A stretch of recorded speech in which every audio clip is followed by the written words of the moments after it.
Bonjour, c'est Noël. Bon, je remercie tout le monde d'avoir lu le PDF que j'ai envoyé la semaine dernière.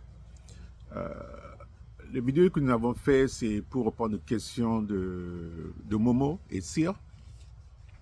Mais je prends l'occasion pour remercier chaleureusement Biden qui a pris le temps de se renseigner un peu plus sur les renseignements que j'ai donnés. Tout ce que je dis dans les vidéos pour mes neveux, c'est des problèmes de base euh, que je les encourage en tant qu'étudiants de haut niveau de, d'aller un peu plus, de faire des recherches là-dessus. Et avec mon frère, quand je serai à Paris, on peut faire ce qu'on appelle en anglais euh, recapitulation. On va essayer de tout mettre ensemble de façon très succincte. Donc, aujourd'hui, on va parler de notre bataille. On va parler du bataille de Cuanaval. Ou alors, les gens, ils appellent ça en anglais Cuanavale. Ben, je crois qu'en Espagne, en portugais, c'est Cuanaval. Ce bataille a eu lieu en Angola. A eu lieu en Angola dans les années 80. Euh, c'est vraiment une bataille qui allait d'un pas à l'autre dans les années 83 et le bataille a fini dans les années 1988. Donc, comme toujours, je mets, j'essaie d'aller un peu plus dans ce que j'écris. Pas trop long pour que les gens ne commencent pas à dormir, mais de façon un peu succincte pour que vous puissiez continuer votre étude là-dessus. Bon, je commence par ceci. Ça nous vient d'un Sierra Leone qui est né dans les îles Caraïbes. Ce Sierra Leone, c'est vraiment le père du panafricanisme. Son nom, c'est Wilmo Blyden. Il a dit quelque chose qui est très très important. Il a dit ceci. L'Afrique a le droit de se tromper. Je répète encore. L'Afrique a le droit de se tromper. Pourquoi je répète ça deux fois? C'est parce que ce qui est vrai ou ce qui est faux ne peut pas toujours être défini par quelqu'un en dehors de chez vous. Donc, les Africains doivent pouvoir définir ce qui est bon pour eux et ce qui est mauvais pour eux. Nous sommes au XXIe siècle. Quand j'écoute les hommes politiques français parler, souvent je m'attendais à ce qu'ils se pensent plus sur les problèmes de la France, un pays que j'aime, des peuples très gentils. Deux fois, j'ai comme l'impression qu'ils sont présidents ou hommes d'État de la France et de l'Afrique tout entière, un continent. Alors que si on voit la superficie de la France, c'est moins que la superficie d'un petit pays comme le Centrafrique, qui a une population de 5 millions, un peu moins que Paris. Donc un continent dans lequel tu peux mettre entièrement les États-Unis, ça rentre dans le continent africain, tu peux y ajouter l'Inde, tu peux ajouter entièrement l'Europe, là, dans ce continent-là. Donc c'est quand même un peu aberrant que les gens essayent de définir pour les Africains ce qui est bon ou ce qui est mauvais pour les Africains. Et je pense que ce n'est pas aux Africains de définir ce qui est bon ou c'est mauvais pour les Européens. Donc je ne peux pas permettre à quelqu'un de venir dans ma famille me dire comment j'éduque mes enfants. Et moi, je ne peux pas traverser la route en dehors de chez moi, aller chez le voisin et lui dire, ben, enfin, moi, je pense que la façon dont vous comportez, vous éduquez vos enfants, ça ne marche pas. Je crois que chaque personne a le droit de définir ce qui est mauvais ou ce qui est bon par lui-même. Donc, les Africains ont ce droit. Et je répète encore, l'Afrique a le droit de se tromper. L'Afrique a le droit de se tromper. Donc, pourquoi je dis ça alors que je parle du bataille de de Cuanavale qui s'est passé, qui a eu lieu en Angola. L'Angola, c'est un pays dans le centre-sud-ouest de l'Afrique. La culture, c'est une culture bantou. Donc, si tu es dans le marché, dans un marché à Poto, à Brazzaville, ou tu es dans le marché à Luanda, et tu es à la place du marché à Kinshasa, ou tu es dans la place du marché au kilomètre 5 à Bangui, même un peu si tu es dans le place du marché, le marché Kololo à Douala, tu vas te rendre compte que les femmes, souvent, ça vit de la même façon. La culture, c'est la même façon. Tu peux peut-être pas comprendre le Kikongo, le Mbundu, mais c'est pratiquement la même culture. Donc, l'événement qui s'est passé dans cet endroit de l'Afrique qui s'appelle Angola. L'Angola avait déjà des mini-États centralisés vers les environs de 1400 après Jésus. Et le nom Angola venait d'un mot qui s'appelle Ngola. Et Ngola, ça veut dire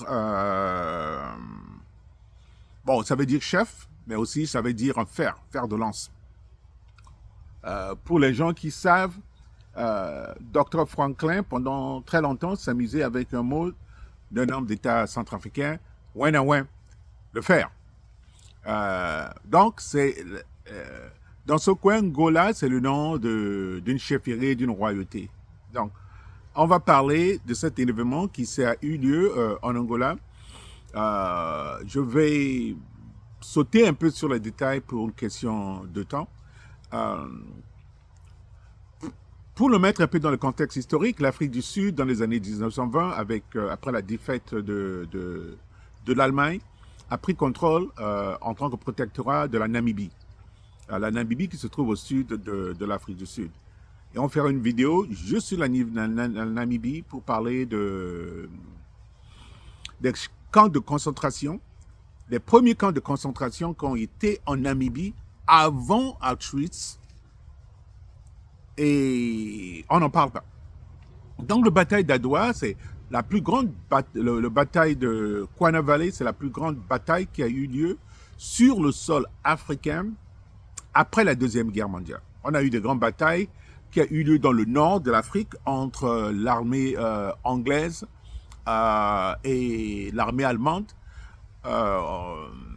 avec l'un des grands généraux allemands qui s'appelle Rommel et un général anglais qui s'appelle Montgomery.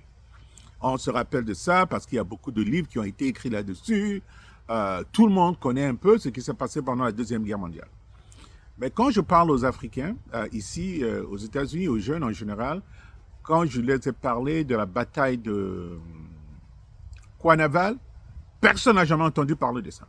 Tout le monde est étonné. Dit, mais de quoi tu te parles? Cuanavale, c'est quoi? On n'a jamais entendu parler. Et quand je leur pose des questions de savoir si vous connaissez le Kissomba, tout le monde connaît le Kissomba. Donc, ce qui se passe, c'est qu'on veut que les Africains regardent tout ce qui nous distrait et ce qui peut nous enseigner sur nous-mêmes. Et bien, ça là, c'est caché. Et on ne peut pas rester et se plaindre que personne ne parle de notre histoire. Tu ne peux pas, on ne peut pas laisser quelqu'un d'autre aimer l'Afrique et l'Africain eux-mêmes. Donc, c'est à nous de parler de notre histoire.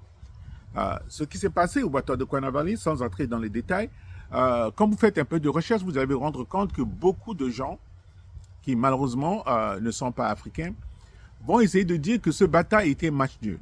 Bon. Souvent, si tu joues du football, quand il y a des matchs nuls, tu ne pars pas avec... quand il y a match nul, on ne va pas prendre la coupe et donner à quelqu'un. Mais dans ce match nul qu'ils disent qu'il est arrivé entre les troupes angolaises aidées par les Cubains et la SWAPO, l'ANC, il y a un peu des Vietnamiens qui étaient là, qui étaient venus au sud donner un coup. Il y a des conseillers soviétiques qui étaient dans le camp de l'Angola. Dans le cas côté sud-africain, vous avez la France, vous avez les États-Unis qui ont fourni beaucoup d'argent. Vous avez l'UNITA de Jonas Savimbi. Au début, il y avait eu un autre groupe, mais le chef de ce groupe passait de son temps à danser à Kinshasa, donc il n'a pas fait grand-chose. Et il y a eu ce bataille de ce coin qui s'appelle Kweto, Kouanaval. Et après ce bataille que nous avons gagné, il y a eu des réunions à New York qui a demandé aux troupes angolais de se retirer, non, les troupes cubains de se retirer de l'Angola et les troupes sud-africaines de se retirer de l'Angola. À partir de là, nous avons eu l'indépendance de la Namibie et nous avons eu directement après ça la libération de Nelson Mandela. Tout le monde se rappelle de la libération de Nelson Mandela, mais les gens ne se sont pas rendus compte qu'avant ça, il y avait une très grande bataille qui a eu lieu sur le sol africain. Dans cette bataille sur le sol africain, toutes les armes modernes ont été utilisées. Des MiG, des canons de marque européenne, beaucoup d'assistants d'Occident étaient du côté de l'Afrique du Sud. Donc de l'apartheid, de l'aspect raciste de l'Afrique qui était l'Afrique du Sud.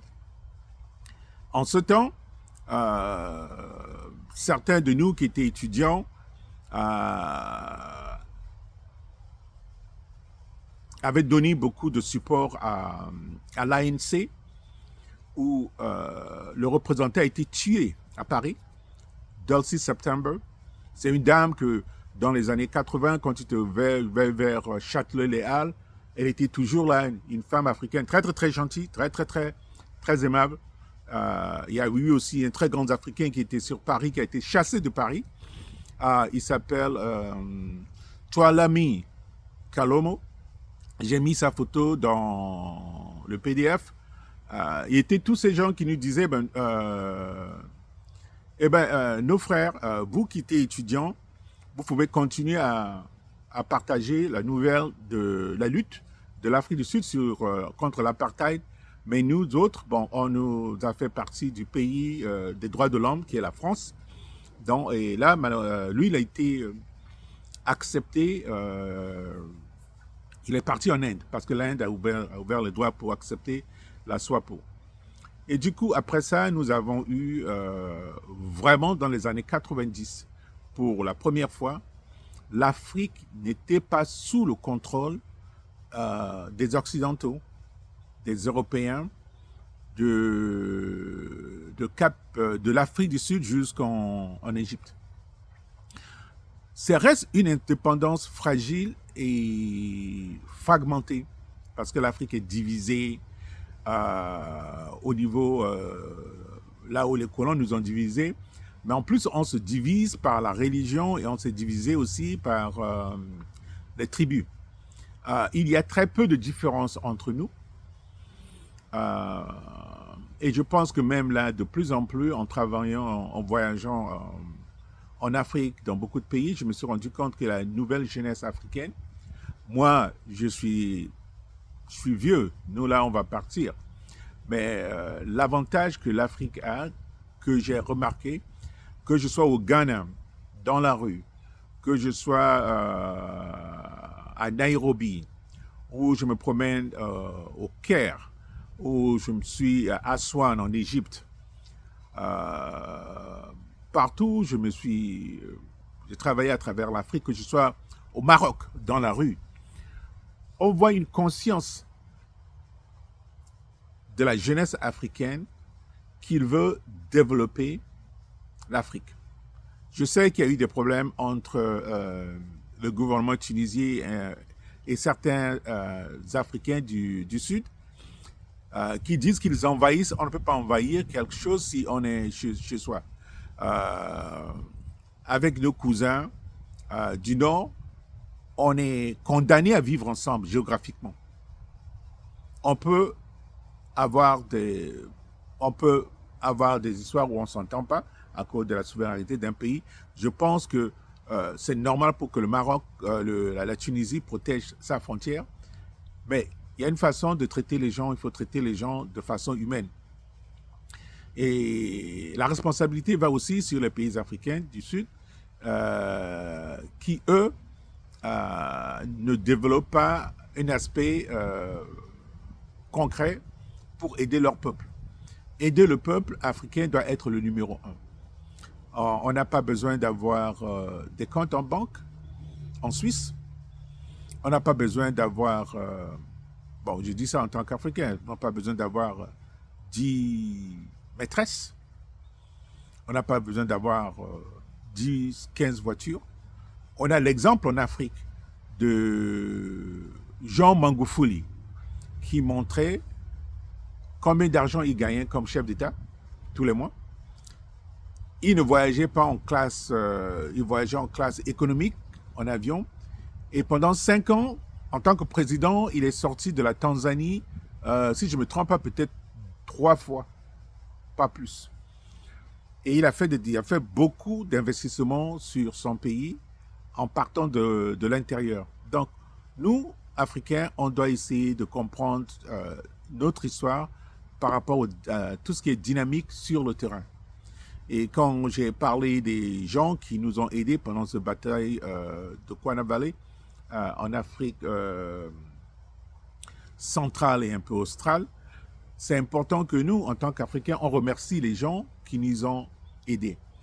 Dans cette vidéo, je vais faire une petite hommage à Che Guevara. Che Guevara qui est venu, qui était le premier Argentin-Cubain qui est venu en Afrique dans les années 65, je crois, pour aider Pierre Moulele. Et malheureusement, ça n'a pas marché, mais déjà, on voit déjà cet effort. Et on peut remercier Fidel Castro d'avoir pris l'initiative avec Agostinho Neto d'envoyer des troupes pour pouvoir aider.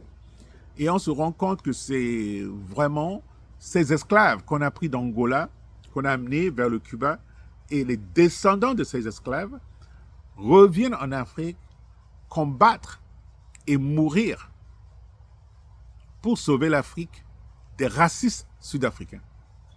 Quand je dis les racistes sud-africains, parce que le gouvernement de l'Afrique du Sud, c'était un gouvernement raciste, jusqu'à ce que l'apartheid soit démantelé dans les années 90. Donc, je vous envoie encore le PDF. Comme je me rends compte que Baidam, c'est celui qui fait beaucoup plus de recherches sur ce que j'envoie, et bien Baidam, je t'envoie le PDF et puis tu vas continuer là-dessus. Bon, je vous remercie et puis